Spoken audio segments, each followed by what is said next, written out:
Emily stared at the thing on her bed, heart suddenly too large for her chest. The doll's faded, glassy eyes reflected the afternoon light, its limbs arranged in an unnatural sprawl across her white duvet. She blinked hard, thinking perhaps exhaustion was playing tricks on her mind. But no, it remained solid and undeniable. The same doll she had personally dropped into the building's dumpster just that morning before work. She remembered the distinctive sound it made hitting the bottom, a soft thud followed by a faint crinkle of the garbage bag she had wrapped it in. How was it possible? More importantly, who would do this? Emily stood frozen in her bedroom doorway, eyes fixed on the doll. It wasn't particularly threatening in appearance, just worn old with that strange grayish-pink dress and black button eyes that had lost their shine decades ago. The fabric of its body was stiff with age, the stuffing compacted into uneven lumps. Yet there was something about it that made her skin tighten with goosebumps. Not fear exactly, but a deep, visceral discomfort. As if something fundamental had shifted in her understanding of how the world worked. She took a tentative step forward, then another, until she was close enough to see the fine layer of dust still clinging to the doll's yarn hair, unmistakable evidence of its journey through the garbage. "This isn't happening," she whispered to herself, rubbing her eyes with the heels of her palms. Maybe she was more tired than she thought. She'd been working 16-hour days translating a complicated technical manual from German to English, racing against a deadline. Sleep had become a luxury. Perhaps in her exhaustion she'd only imagined throwing the doll away. But no. She remembered the weight of the garbage bag in her hand, the distinctive creak of the dumpster lid, the smell of yesterday's trash as she dropped it in. These weren't manufactured memories. The doll had been the last item she unpacked, from her Aunt Margaret's apartment 2 days ago. Finding it had been strange enough, tucked underneath neatly folded tea towels in a box plainly marked kitchen. Emily had initially assumed it was misplaced during the packing process. Her aunt's dementia had progressed rapidly in the final months before her passing, and Emily, as her only living relative, had inherited not only the small apartment, but the responsibility of sorting through a lifetime of possessions. The doll hadn't seemed important enough to keep, just another odd item with no apparent sentimental value. She'd set it aside with other things to discard and hadn't given it a second thought. Until now, until it was back. Emily finally stepped fully into the bedroom. The apartment was exactly as she'd left it that morning. Door locked, windows closed, security system armed. She lived on the 4th floor of a well-maintained building with a doorman. No one could have entered without her knowledge. She approached the bed cautiously, half expecting the doll to move on its own. It didn't, of course, it just lay there, inanimate and accusatory. She reached out and picked it up, surprised again by its weight, heavier than it looked, as if filled with sand rather than stuffing. And there it was again, that faint scent of lavender that clung to it. Not a pleasant fresh lavender, but something older, more medicinal, like dried herbs left too long in a dark drawer. The smell brought an unexpected lump to her throat, a strange sense of recognition that she couldn't place. Emily turned the doll over in her hands, examining it more carefully this time. The stitching along its back was uneven, as if repaired multiple times by different hands. Its face was simple, embroidered features except for those button eyes. No manufacturer's tag, no indication of its origin. It appeared handmade, possibly quite old. "Who are you?" she whispered, feeling immediately foolish for speaking to an inanimate object. But the question felt right somehow, as if the doll's identity might explain its uncanny return. She set it down on her nightstand, too unnerved to touch it anymore but unwilling to throw it away again. Not until she understood what was happening. That night, Emily slept poorly. She dreamt of corridors that extended endlessly, doors that opened onto more doors, and somewhere in the distance a child's voice calling her name. She woke repeatedly, each time immediately checking to see if the doll had moved from the nightstand. It remained exactly where she'd placed it, and yet she couldn't shake the feeling of being watched. Morning brought clarity and embarrassment. In the bright sunlight, her fears seemed ridiculous. There had to be a logical explanation. Maybe her building's maintenance person had found the doll while emptying the dumpsters and recognizing it as something potentially valuable or sentimental, had returned it to her apartment. That had to be it. She'd asked Carlos about it when she left for coffee, but Carlos, the building's longtime superintendent, shook his head when she described the doll. "No one's been in your apartment, Ms. Weiss, and I don't go through the trash. Unless something's spilled or broken." He studied her face with concern. "Everything okay? You've been looking tired lately." "Just work," Emily assured him, forcing a smile. "Thanks anyway." Back in her apartment, the doll waited on the kitchen counter where she'd left it that morning. Emily stared at it, struggling to reconcile the impossibility of its return with her rational mind. Maybe she needed a more definitive disposal method. Taking out her phone, she snapped a quick photo of the doll on the counter, evidence, though she wasn't sure for what, and then grabbed her keys. This time, she would drive the thing to the donation center across town. Someone else might find it charming, might want it. The important thing was getting it out of her space. The woman at the donation center smiled as she took the bag containing the doll. "This is adorable," she said, peering inside. "Vintage. Someone will love this." "I hope so," Emily replied, feeling a weight lift from her shoulders. She watched as the woman placed the bag on a cart with other donations, then turned and left, deliberately not looking back. For the rest of the day, Emily felt lighter. She made progress on her translation project, ordered takeout from her favorite Thai place, and even managed to call her friend Mia, something she'd been putting off during the work crunch. "You sound better," Mia observed. "Less stressed." "I feel better," Emily admitted, settling onto her couch with a glass of wine. "I think I just needed to clear some energy. You know how sometimes spaces can feel heavy?" "Absolutely. Especially after inheriting someone else's things, all that history, all those memories. It can be a lot." Emily nodded, though Mia couldn't see her. "Exactly. And Aunt Margaret's things, I barely knew her. She was always so distant when I was growing up, coming here just a few times a year for holidays, always bringing those weird educational gifts. The ones you complained about every Christmas," Mia laughed. "German vocabulary flashcards for a 10-year-old? "She meant well," Emily said, surprised by the sudden defense of her aunt. "I think she just didn't know how to connect with kids. And then when Mom died," she trailed off, unwilling to revisit that particular grief. "I know," Mia said softly. "Anyway, I'm glad you're feeling better. You should come out this weekend. A bunch of us are going to that new jazz club in Parkside." "Maybe," Emily said, non-committal. "Let me see how the work goes." After hanging up, Emily finished her wine and prepared for bed. She went through her nightly routine methodically. Wash face, brush teeth, apply moisturizer, set alarm. Normal actions that reasserted control over her environment. It wasn't until she pulled back the covers that she saw it. The doll, lying on her pillow. Emily's breath caught in her throat. This wasn't possible. She had watched the donation center worker take it. She had evidence, the photo on her phone showing the doll on her counter that morning before she donated it. With shaking hands, she pulled up the image. There it was, same doll, same position. And now here it was again, somehow returned to the most intimate space in her home, her bed. She backed away, bumping into her dresser hard enough to send a bottle of perfume crashing to the floor. The sharp scent of her favorite fragrance mingled with something else. That faint lavender again, coming from the doll. Emily's mind raced through possibilities, each more disturbing than the last. Someone had a key to her apartment. Someone was gaslighting her. Someone wanted her to think she was losing her mind, or she actually was losing her mind. Hands still. Trembling, she took another photo of the doll on her pillow, then forced herself to pick it up. She dropped it unceremoniously into a shopping bag, grabbed her keys and phone and left the apartment. It was nearly midnight, but she didn't care. She drove to the nearest public trash can in the park 2 blocks away and shoved the bag deep. Inside, under coffee cups and food wrappers. No one looking for valuables would bother with it there. Back in her apartment, Emily double-checked all the locks and then dragged a chair from her dining table to wedge it under her front doorknob. She did the same for her bedroom door, creating a barricade between herself and whatever was happening.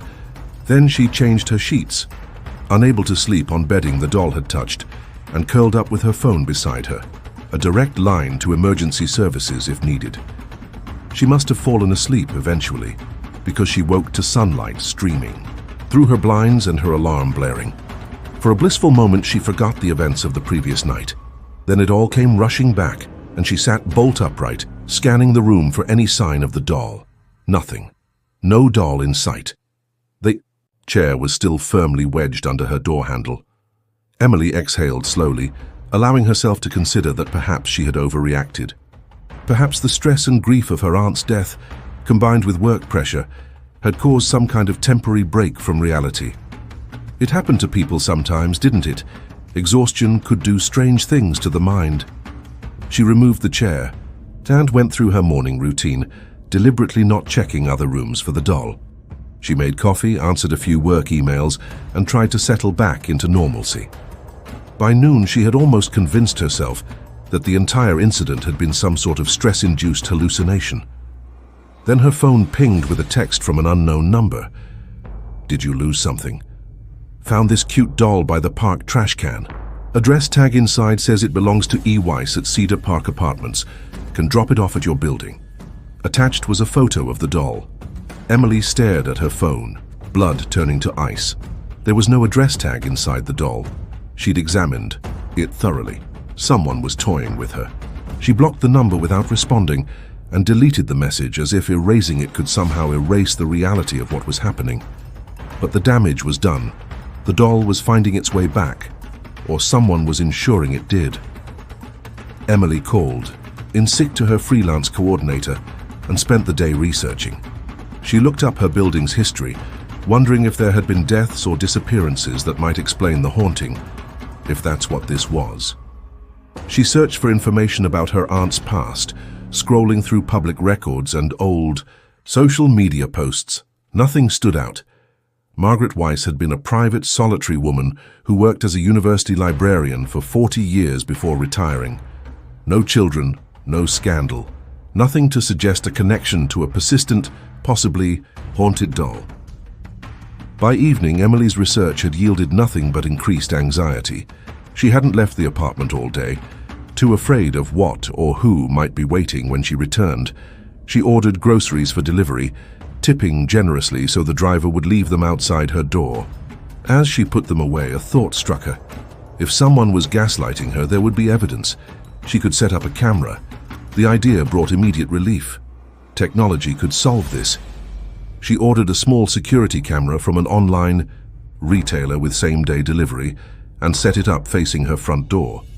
A second one went in her bedroom, angled to capture as much of the space as possible, including the bed where the doll had twice appeared. The system would alert her phone if it detected movement when she wasn't home. Armed with this new defense, Emily finally felt secure enough to leave her apartment the next morning. Her translation deadline was approaching, and she worked better at the coffee shop down the street anyway. She checked the camera feeds one last time before leaving, seeing only her empty, sun-drenched apartment. Normal, safe. The coffee shop was busy but not crowded, and Emily found her favorite corner table vacant. She ordered her usual, large, Americano almond croissant and opened her laptop. For a few hours she lost herself in work, translating complex engineering specifications with the focused attention that had made her valuable in her field. It felt good to use her mind for something other than fear. Her phone buzzed. Camera alert. Emily's hands froze over her keyboard. She picked up the phone, heart pounding, and opened the app. The alert was from her bedroom camera. Movement detected. The live feed showed her bedroom, exactly as she'd left it. Bed made, curtains open, door closed. Nothing moved. Nothing seemed different. She watched for a full minute, scrutinizing every pixel of the image before concluding it had been a false alarm. Maybe a change in lighting as clouds passed over the sun. She returned to her work, but her concentration was broken. 15 minutes later, another alert. This one from the front door camera. Again, the live feed showed nothing unusual. Emily packed up her things and headed home, anxiety building with each step. Her apartment door was locked just as she'd left it. Inside, everything appeared normal. She checked each room carefully. Living room, kitchen, bathroom, bedroom. No sign of disturbance, no doll. The cameras hadn't recorded anything unusual, just the same empty rooms. False alarms then. She adjusted the sensitivity settings and tried to shake off her paranoia. That evening, Mia called to check on her. "You've been quiet," her friend said. "Still drowning in work?" Emily hesitated, unsure how much to share. "Actually, something weird has been happening. It's probably nothing, but weird how? There's this old doll I found in my aunt's things. I've tried to get rid of it 3 times now and it keeps coming back, like physically returning to my apartment." Silence stretched across the line. "Coming back? How?" Mia finally asked, her tone carefully. "Neutral." "I don't know," Emily admitted. "I throw it away and then it's just there again on my bed on my pillow. I got a text from someone claiming they found it with my address inside, but there's no address tag. I checked." Mia said gently, "when's the last time you got a full night's sleep? You've been working crazy hours for weeks and grief does strange things to people. Maybe you're just—" "I'm not imagining it," Emily said sharply. "I have photos. I set up cameras." Okay, Mia backpedaled. "I believe you, it's just unusual. Have you talked to your building manager? Maybe someone has a key." "Carlos says no one's been in, and the security system would record any entry." "What about a window? 4th floor, and they're all locked." From the inside, Mia was quiet for a moment. "What does the doll look like?" "Old, handmade, pinkish grey dress, black button eyes. It smells like lavender, but not in a nice way. More like old medicine." Another pause. "Do you want me to come over? I could stay the night, help you figure this out." Emily considered it. Having another person witness what was happening would validate her experience. But what if nothing happened while Mia was there? What if her friend left believing Emily was having some kind of breakdown? Not tonight, she decided, but maybe this weekend. Of course, anytime, just call. After hanging up, Emily felt both better and worse. Better for having shared the experience, worse for hearing the skepticism in her friend's voice. She understood it, of course. If their positions were reversed, she'd probably think Mia was overworked and under-rested too. The evening passed, quietly. Emily made a simple dinner, watched a mindless sitcom and prepared for bed early, hoping to catch up on missed sleep. Her bedroom remained doll-free, and she began to think that perhaps talking about the experience had somehow broken its power. Maybe acknowledging the fear out loud had diminished it. She slept deeply that night, without dreams. When morning came, she felt refreshed for the first time in days. The apartment was peaceful, ordinary, hers again. She made coffee and carried it to her small balcony, enjoying the cool morning air and the distant sounds of the city waking up. Maybe it was over, whatever it had been. Her phone rang, her work coordinator. "Emily, good morning. How are you?" "Feeling?" "Much better, thanks. I'll be back on the project today." "Great to hear. Listen, there's been a change in the deadline. Client needs final delivery by Monday instead of Friday next week. Can you manage that?" Emily's stomach dropped. 3 days instead of 10. Impossible under normal circumstances, but with her recent disruptions. "I'll make it work," she heard herself say. "Send me the details." She spent the day in a translation fugue, barely leaving her desk except for essentials. By evening, her eyes burned and her shoulders ached, but she'd made solid progress. With a few more days like this, she might actually meet the impossible deadline. She stretched, deciding to reward herself with a hot shower and takeout. But first, a moment on the balcony to clear her head. The sun was setting, casting long shadows across the city, turning windows into squares of gold. Emily breathed deeply, letting the tension flow out of her body. When she turned to go back inside, she froze. The doll sat on her desk chair, directly in front of her laptop. For a long moment, Emily couldn't move, couldn't breathe. Then fury replaced fear, hot, clarifying anger that someone was doing this to her, playing with her mind when she was already under so much pressure. She stormed across the room and grabbed the doll roughly. "Enough!" she shouted to the empty apartment. "Whoever you are, whatever you want, just stop." Silence answered her. Of course, she was alone. Emily examined the doll more carefully this time, looking for some mechanism, some explanation. She turned it over, ran her fingers along the seams and noticed something she'd missed before. a small lump in the body, harder than the surrounding stuffing. She found a loose stitch at the back and carefully widened it, reaching inside. Her fingers touched something cool and metallic. A key. Old brass, the kind that might open a diary or a small box. Emily stared at it, turning it over in her palm. Was this what the doll had been trying to show her? Was this why it kept returning? But a key to what? She set the doll aside and went to her aunt's boxes, still stacked in the spare room. She hadn't finished unpacking them, overwhelmed by the task of sorting through a stranger's life. Now she pulled them open one by one, searching with new purpose. In the third box, beneath photo albums and old letters, she found a small wooden chest. The keyhole was tarnished with age, but the key slid in perfectly. Emily turned it, hearing a satisfying click. Inside was a stack of photographs, a child's bracelet, and a yellowed newspaper clipping. Emily lifted out the photos first. They showed a young girl, maybe 5 or 6 years old, playing in a garden. In several images, she clutched the doll. Emily turned one over, written in faded ink. Emily, age 6, with lavender. She stared at the writing, her aunt's neat, precise hand. Emily, age 6, but that was impossible. She had never owned this doll. She had never even seen it before finding it in her aunt's apartment. And yet, there she was, unmistakably her childish self, holding the very same doll now sitting beside her. She flipped through more photos with shaking hands. Emily at birthday parties, Emily sleeping, Emily in what appeared to be a hospital bed, still clutching the doll, each one labeled in her aunt's handwriting, documenting moments Emily had no memory of. Finally, she picked up the newspaper clipping. It was dated August 14th, 1998, the summer she turned 7. The headline read, "Local child recovering after near drowning." The article described how a young girl had been found unconscious in Lake Meridian, pulled from the water by a passing boater. The girl, Emily Weiss, age 6, had been clinically dead for nearly 4 minutes before being resuscitated. Emily sat back, pressing her hand to her mouth. She had no memory of this, none at all. According to her mother, they had never even visited Lake Meridian. She would have remembered a near-death experience, wouldn't she? But there was more. A smaller article, clipped and attached to the first, dated 3 weeks later.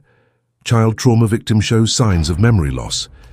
It detailed how young Emily Weiss continued to struggle with gaps in her memory following her accident, unable to recall the drowning or events leading up to it. Doctors were quoted saying such memory loss was common in trauma cases, especially involving oxygen deprivation to the brain.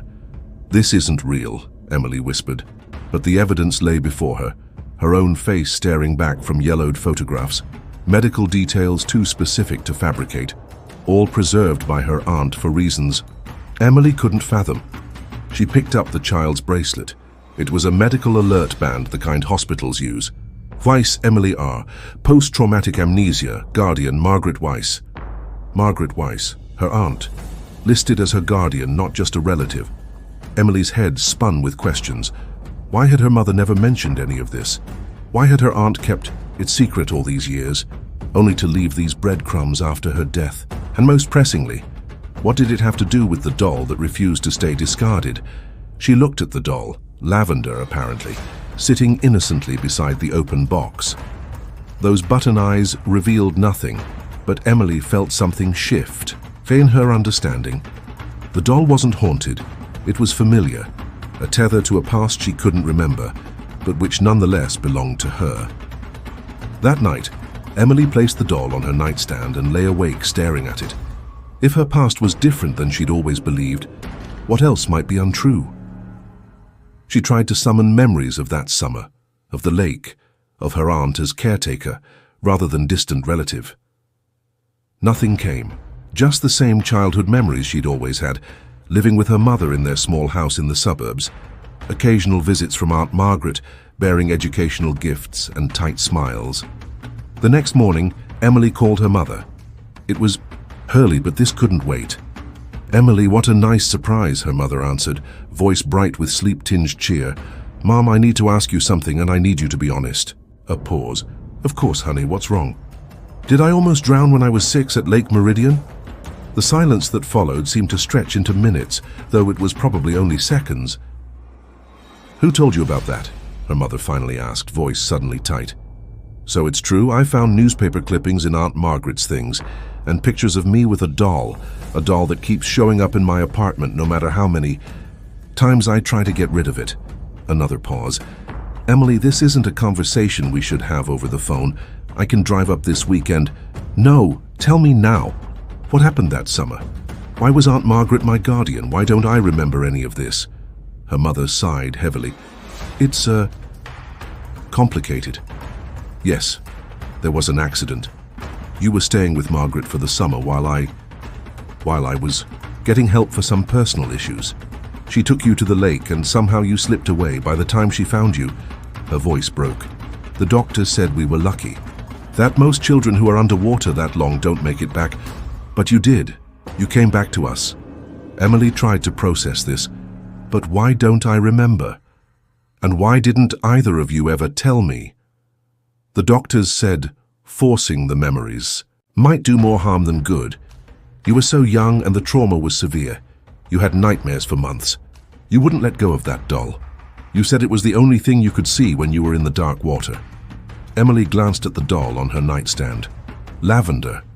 "Yes, you named it that because of the sachet Margaret kept in your dresser. A drawer. You insisted it smelled like you were floating in flowers." Her mother's voice softened with the memory. "When you finally stopped having nightmares, when you seemed better, we decided not to bring it up unless you asked. Then, as years passed, it seemed kinder to let it stay buried. But Aunt Margaret kept everything, the pictures, the articles. Margaret never forgave herself for what happened. She was watching you when you wandered off.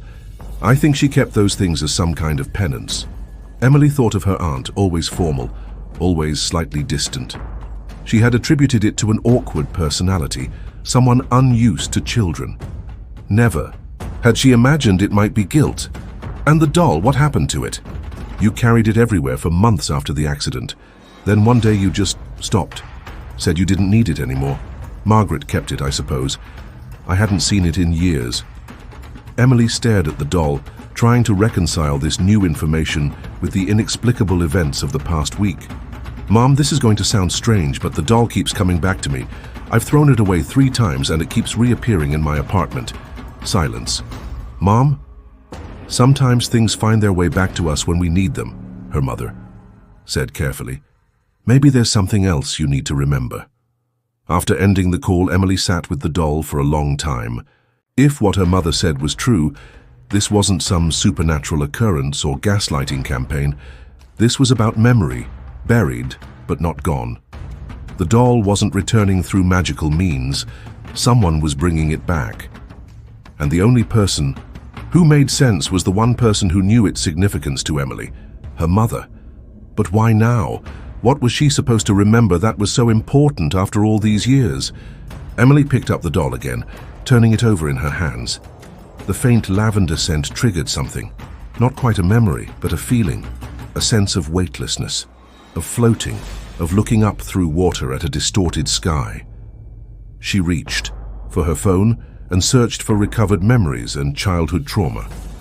Article after article advised caution, describing how suggested or forced memories could become indistinguishable from real ones.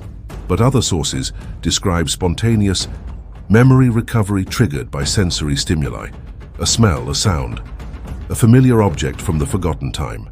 An object like a doll named Lavender. Emily placed the doll back in the wooden box with the photographs and clippings. If memories were going to return, she wouldn't force them, but she wouldn't hide from them either. She closed the box, leaving it on her coffee table where she could see it, a visible reminder of a past she was only beginning to understand. For the first time in days, work came easily. With the immediate mystery of the returning doll solved, her mother must have kept a key to her apartment for emergencies. Emily could focus on her translation deadline.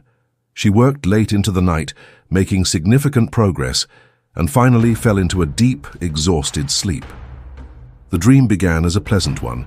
She was a child again, running through tall grass that brushed her knees. The sun was warm on her face, and somewhere nearby, water lapped gently against a shore. She heard laughter, her own, and felt a happiness so pure it made her chest ache. Then the scene shifted. She was in water, cool and clear around her small body. At first it was wonderful, floating on her back and looking up at the endless blue sky. Then something changed. She couldn't stay on the surface anymore. Her head dipped under, water filling her ears, muffling the world. She tried to stand, but there was no bottom within reach. She thrashed, panic rising as water closed over her face.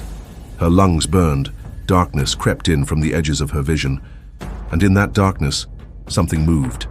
A face, not human but doll-like. Button, eyes that somehow saw her. A stitched mouth that seemed to speak words she couldn't hear. Emily. Emily, come back, Emily. She woke with a gasp, clawing at her throat as if to clear water that wasn't there.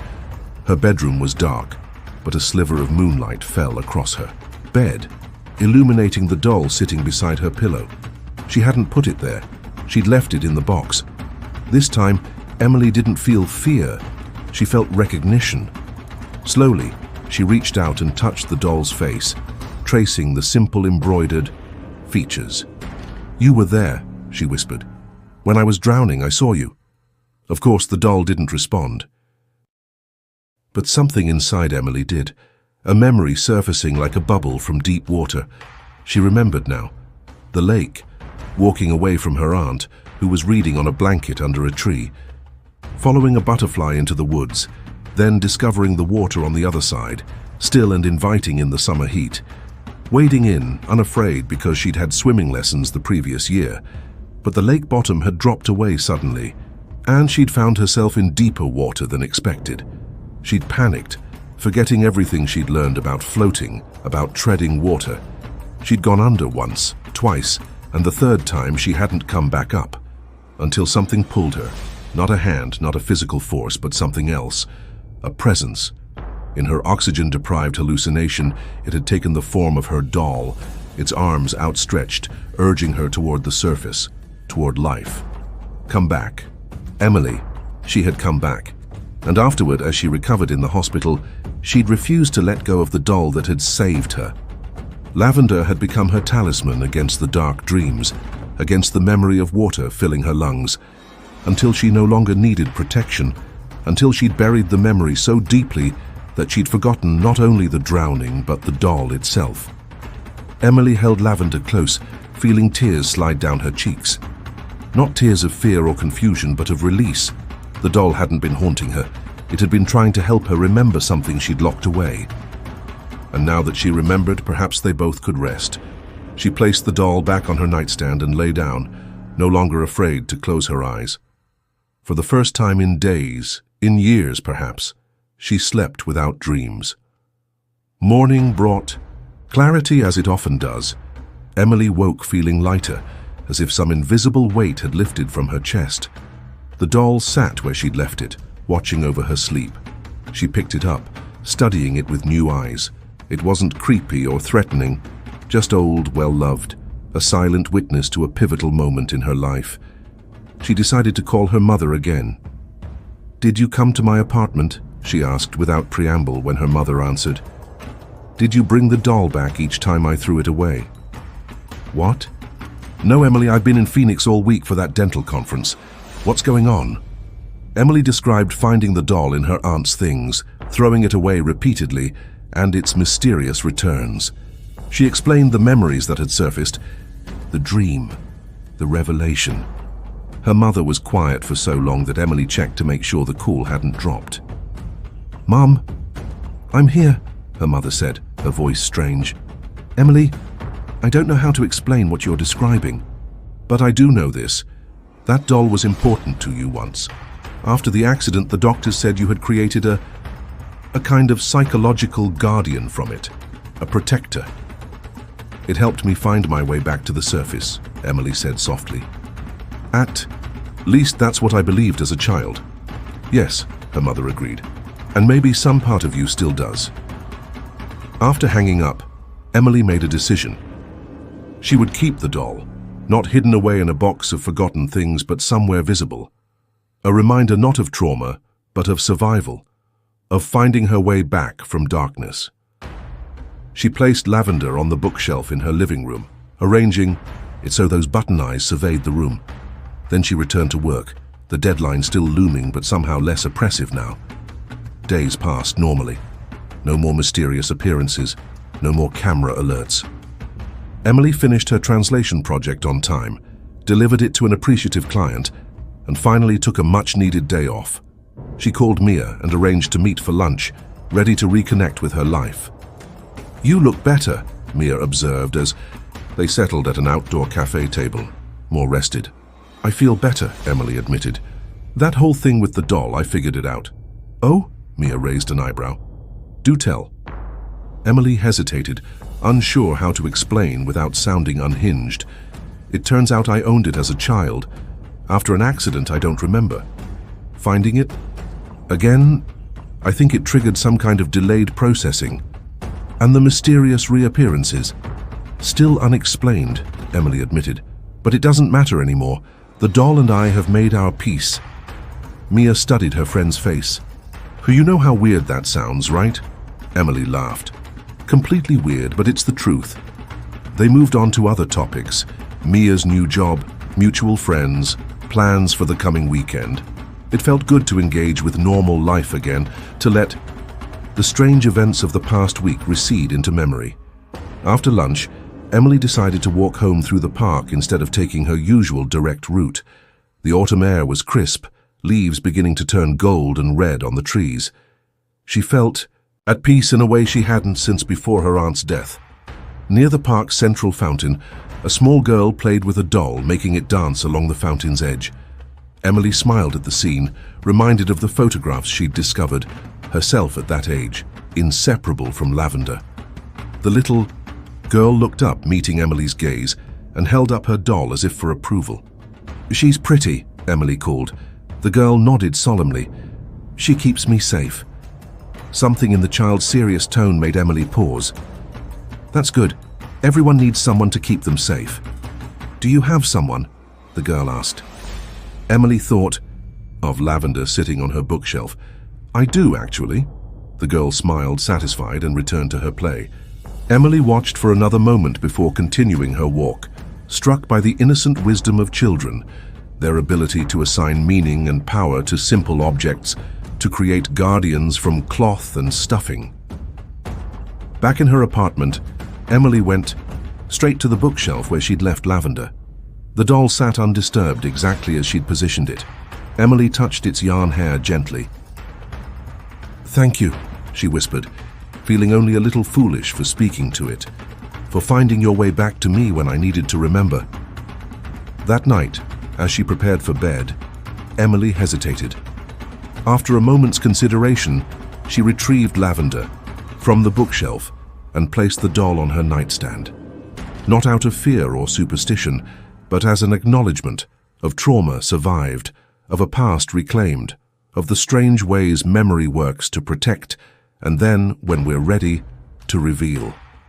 She slept deeply and dreamlessly, watched over by button eyes that had seen her at her most vulnerable and helped guide her back to light. When she woke the next morning, sunlight streamed through her curtains, painting the room in warm gold. Emily stretched, feeling rested and whole in a way she hadn't in weeks. She turned to look at Lavender and found the nightstand empty. For a brief moment, the old panic threatened to return. Then she spotted the doll on her dresser across the room, positioned to catch the morning sun. She must have moved it in her sleep, or perhaps knocked it off the nightstand accidentally. But as she rose to retrieve it, Emily noticed something, a faint impression on her pillow beside where her head had rested, the same size and shape as a small doll, as if Lavender had spent the night there, watching over her dreams, before returning to a respectful distance in the morning light. Emily smiled. Some mysteries weren't meant to be solved. Some presences weren't meant to be explained away with logic. Sometimes the unexplainable was exactly what we needed, a reminder that life was bigger, stranger, and more wondrous than our rational minds could comprehend. She picked up Lavender and returned the doll to its place on the bookshelf. "Stay, as long as you need to," she told it quietly. "I'm not afraid anymore." And she wasn't. Whatever happened next, whether the doll stayed put or continued its mysterious journeys through her apartment, Emily knew she could face it. She had survived. Worse, she had survived darkness and water and coming back from the edge of oblivion. A doll that refused to stay discarded was hardly the strangest thing in her life story. As she made coffee and prepared for the day ahead, Emily felt a curious sense of anticipation. Not fear, not dread, but something lighter, a readiness for whatever might come next. Whether ordinary or extraordinary, she would meet it with open eyes. The doll watched from the bookshelf, button eyes reflecting the morning light, stitched mouth curved in what might have been a smile. It had delivered its message. It had completed its task. Memory had returned, fresh and strange and painful, but ultimately healing. Now they could both rest. Now they could both be at peace. Until the next time someone needed to remember. If this story kept you watching until the end, hit that like button and subscribe. The next one might be waiting for you right now.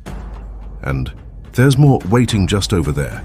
Maybe it explains what was missing from this one. Maybe it makes everything worse.